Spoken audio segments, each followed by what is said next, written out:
जय श्री कृष्णा, राधे राधे। कार्तिक मास में माँ तुलसी की कहानी सुनने से बहुत ही उत्तम फल प्राप्त होता है। तो आज मैं आप लोग के लिए एक तुलसी माँ का कहानी लेकर आई हूँ, जो कि कुछ इस प्रकार है। आप लोग ध्यानपूर्वक सुनिए।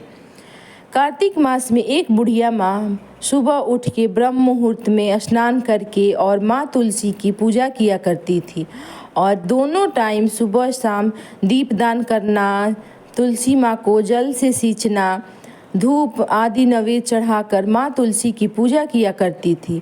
जैसा कि कियारी बनाना माँ तुलसी माँ की सफाई करना, मतलब बहुत ही वो माँ तुलसी की सेवा में पूरी कार्तिक महीने लगी रहती थी। तो इससे प्रसन्न होकर एक दिन माँ तुलसी ने बुढ़िया माँ से बोला, हे भक्त, तुम मेरी कार्तिक मास में बहुत पूजा करती हो, बहुत सेवा करती हो, बोलो तुम्हें कौन सा वर चाहिए। तो ये बात सुनकर बुढ़िया माँ ने बोला, माँ तुलसी, मुझे कोई वर नहीं चाहिए, कोई भी वर नहीं चाहिए।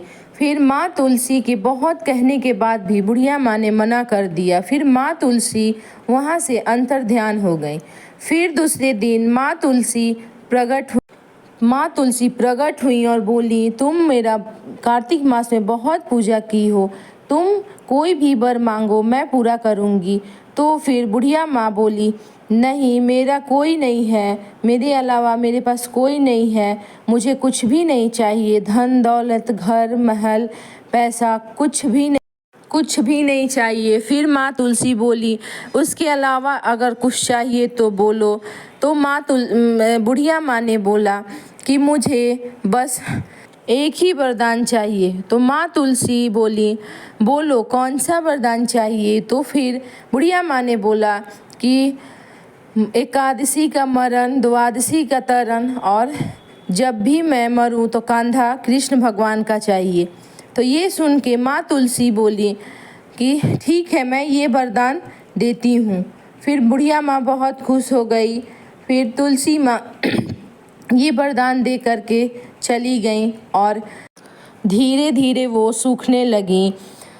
तो एक दिन कृष्ण भगवान आए और पूछे, हे तुलसी, ये कौन सा हालत बना रखा है, आप क्यों सूखे जा रही हैं। तो तुलसी माँ ने बोला कि मेरी एक भक्त है जो मेरा बहुत सेवा की है, कार्तिक मास में बहुत पूजन करती है, मैं उसको प्रसन्न होकर एक वरदान देकर आई हूँ, जो कि मैं तो पूरा कर लूँगी, लेकिन उसमें एक ऐसा वरदान है जो आपके अलावा नहीं पूरा हो सकता, इसलिए मैं इसी गम में मैं सुखी जा रही हूँ। तो भगवान कृष्ण बोले, कौन सा वरदान है, आप मुझे ज़रूर बताओ, मैं पूरा करूँगा। फिर माँ तुलसी ने बोला कि वो भक्त ने मुझे एकादशी का मरण, द्वादशी का तरण, और जब भी मरो तो कंधा कृष्ण का चाहिए। तो कृष्ण भगवान बोले, इतनी सी छोटी सी बात में आप नहीं सूखिए, मैं इस वरदान को ज़रूर पूरा करूँगा। फिर कुछ समय बाद समय बीतते गया। फिर कुछ समय बाद बुढ़िया माँ का मृत्यु हो गया। तो मृत्यु एकादशी के दिन ही हुआ और द्वादशी को तरण। फिर सारे गांव के लोग गए बुढ़िया माँ का मृत शरीर को उठाने के लिए, जलाने के लिए।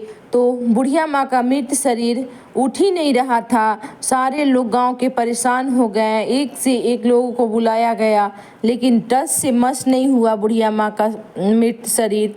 फिर उसके बाद कृष्ण भगवान एक बालक के रूप में गए और बोले कि क्या हुआ है यहाँ पे। तो सारे गांव वालों ने बोला कि यहाँ पे एक बुढ़िया माँ मर गई हैं और उनका मृत शरीर हिल नहीं रहा है, कितने भी लोग आ रहे हैं, कोशिश कर रहे हैं, नहीं हो रहा है। फिर कृष्ण भगवान बालक के रूप में गए थे, बोले कि मैं देखता हूँ। तो सारे गांव के लोग बोले कि बड़ बटुआ दहा गई, अब आप देखेंगे, मतलब ऐसा गांव के लोगों ने बोला।